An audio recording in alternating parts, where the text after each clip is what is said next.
Hey guys, this is the video for representing percents greater than 100 or less than 1. All right, so for today's lesson, we are talking about percents that are going to be either more than one whole, or like we're thinking about in terms of fractions, more than one whole or less than one whole. So what I want you to think about before we get started here, I'm going to do a little whiteboard here, is what we know about fractions. So what I know about a fraction, for example, let's draw thirds, okay? And let's just say um, here we have a fraction, okay? We know that this whole piece right here is worth one whole, right? This entire block, and that one of these is worth 1/3, right? So I know that this fraction piece is smaller than one whole because it hasn't reached one full length here, right? Okay, and then when I'm thinking about more than one whole, so here's one, here's two, and these are still both thirds.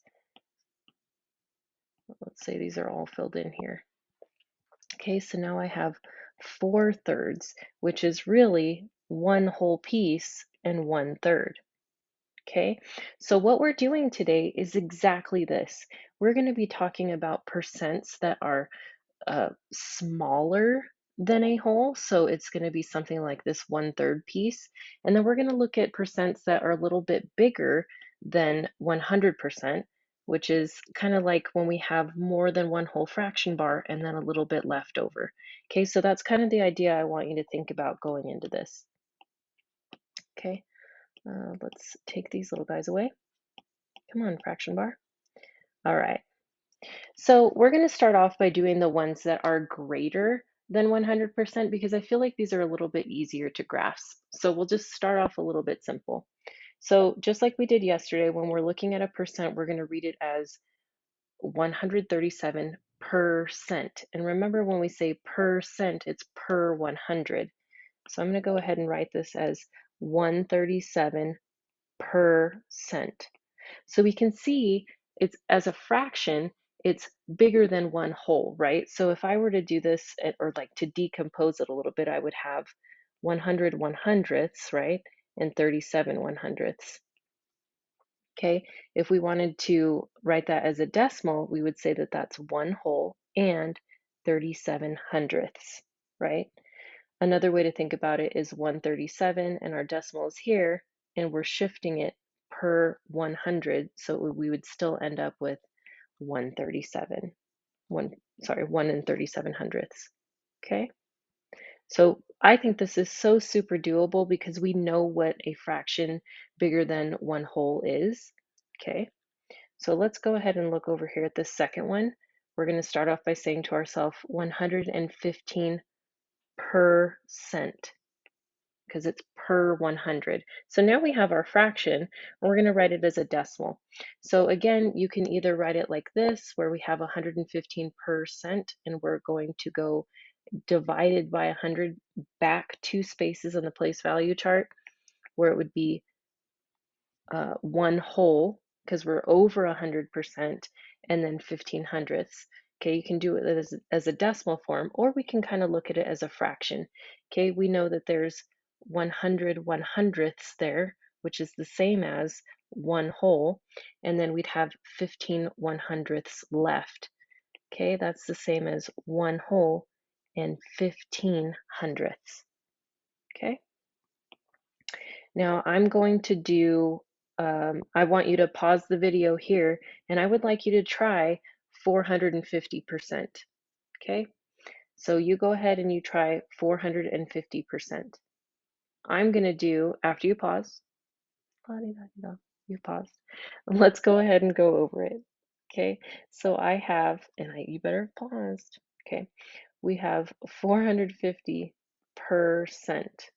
Okay, so here I'm going to do it as a number bond, and I'm going to decompose the number by pulling out as many wholes as I can. So I know that 100, 200, 300, 400, I can do 400 hundredths, which is the same as 4, right? And then what's left over is 50 hundredths.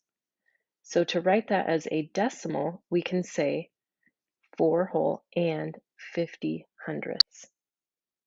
Okay, last one here, we'll do 101%. Okay, we'll pull out all the hundreds that we can. There's 100 100ths in here, which is 1 whole, and there's 1/100th left. Okay, so how would I write that as a decimal? Well, I have 1 and 1/100th, right? Because this is in the hundredths place. Okay, it would not work to do this because that's 1/10. That's a whole different number. Okay, all right. Now let's look at fractions of a percent. So fraction of a percent, you can already kind of hear that it's going to be smaller. Okay, so when I think about a fraction is a smaller piece of a whole part. Okay, so a fraction of a percent is going to be a smaller piece of a smaller piece. So these are going to be kind of small numbers. Okay, let's look at 3/4 percent. And we're going to do it in the same way that we did last time. We're going to read it to ourselves as 3/4 per cent. Okay, and when I'm looking at this here, I can see that it's a fraction divided by, and we can kind of think of this as a fraction, right? 100 over 1.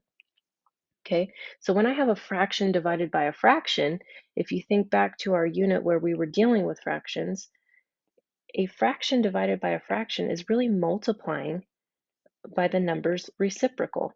So really what I did here was I took this number, which is really 100 over 1, and I flipped it to use its reciprocal. So now I can just go ahead and multiply straight across my numerators and my denominators. Okay, so let's go ahead and do that. That's 3, and this one's 400. So now we have it as a nice, beautiful fraction, but we want to write it as a decimal as well.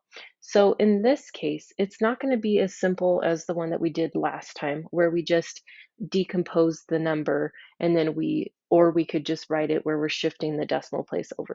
This one, we are going to have to do a little bit of long division so that we can see how the number's changing with place value. Okay, so what I'm going to do over here is we're going to say 3 divided by 400. Okay, so this is going to be really tiny. You're going to see there's going to be so many zeros next to our decimal point here because it's a small value. Okay, so I have 400 cannot go into 3, so we're going to add a decimal point here, and we'll annex some zeros. So first of all, I'm starting with the same amount of digits here. So now we're looking at 400 and 300. That's not going to work for us. So what we're going to do is we're going to annex another 0. So 400 cannot go into 3. 400 cannot go into 30. 400 cannot go into 300. So now we're looking at how many times can 400 go into 3,000? Okay, so the way that I like to think about this is if you're like, I have no clue how to get that big of a number, I'm shutting down, I don't want to do this. Here's a nice strategy for you to try. 400 is the same as 4 hundredths, right? And 3,000 is really the same as 30. So let's do this. 3,000 is the same as 30 hundreds. Okay. So I need to think about how many times can 4 go into 30? That seems a lot more doable than having to count 400s up to 3,000. So how many times can 4 go into 30? Well, I know that 4 times 7 is 28, and that's as close as I can get. So I'm going to put a 7 there. And I know that's going to be, 7 times 4 hundreds is 28 hundreds, right? So 28 hundreds. And then we're just going to find the difference. 30 hundreds minus 28 hundreds is 200. Okay. And then again, we're going to annex our next 0. And then we'll see how many times does 4 hundreds go into 20 hundreds. That one's super doable 5 times because 4 times 5 is 20. We are donezo. So now we have our decimal place, which is 0.0075.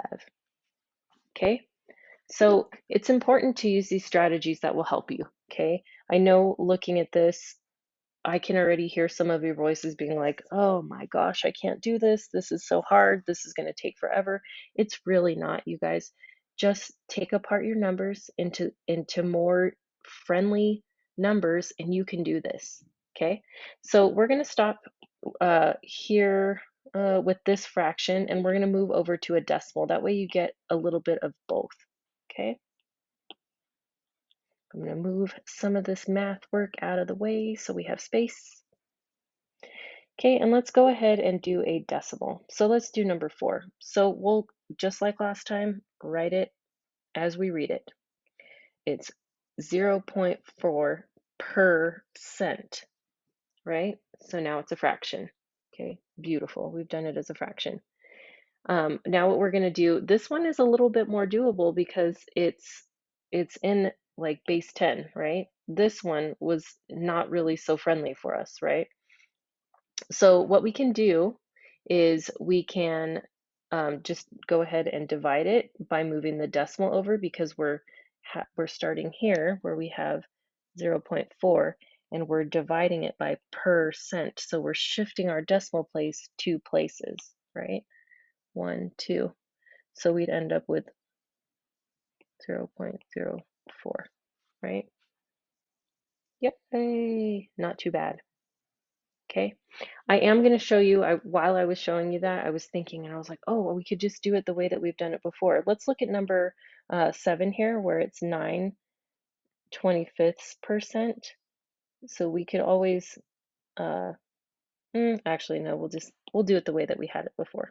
Okay, so really, you guys, use the strategies that you know. You know that if you have a number that's friendly like this, where it's a decimal and you're going per 100, you're going to divide and move. You know, we're going dividing by 100. We're shifting over 2 in the place value.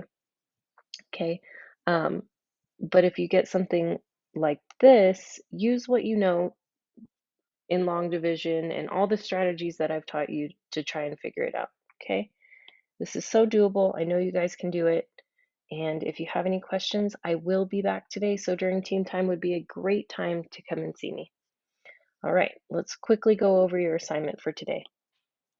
All right, so today, let me get this big on here so you guys can see it a little bit better.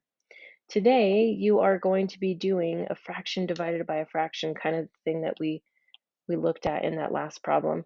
So right here, you know how we hate these boxes. If these boxes throw you off, just completely mark them out, okay? Just don't even worry about that. Just write your problem right here. 3/5% is the same as 3/5%. And then you're going to multiply by its reciprocal, right? Just like we did in that last problem. Or this one over here. Get rid of these yucky boxes if you don't like them. Do 3/4%. Okay, and then you know that's how you would do it next. These boxes really always bother me. They're not really helpful. If they are to you, go ahead and continue using them. But if they're not, just go ahead and do your work over here in the side. Okay, let's get some of this other stuff out of here. Sorry, I don't, you know how when I do my screen, it doesn't zoom out with all the writing. Okay, then you get just a few of these ones that are over 100%. These are a little bit more doable ones here. And then for numbers 16 and 17, you're going to be using, actually just number 16, you're going to be using this picture to help you. Okay, so this is 2 times what this one is, so that should help you out a little bit. And remember, if you have a worded question, you need to answer with words. And then if you flip to the other side of your book, Math 6 Math 6 Accelerated is going to do all of these, or my friends who are doing challenge problems, you know who you are, you're going to go all the way through. But if you're just in Math 6, my periods 1, 2, and 3, you are going to just do this number 25, higher order thinking. This is your level 4 question. Okie dokie. All right, if you guys have any questions, I will be there at team time to help you out. Hope this was helpful. Remember, you can do it, you can do it, you can do it. Use a multiplication chart, draw yourself tables, do what you need to get this done. Okay, bye.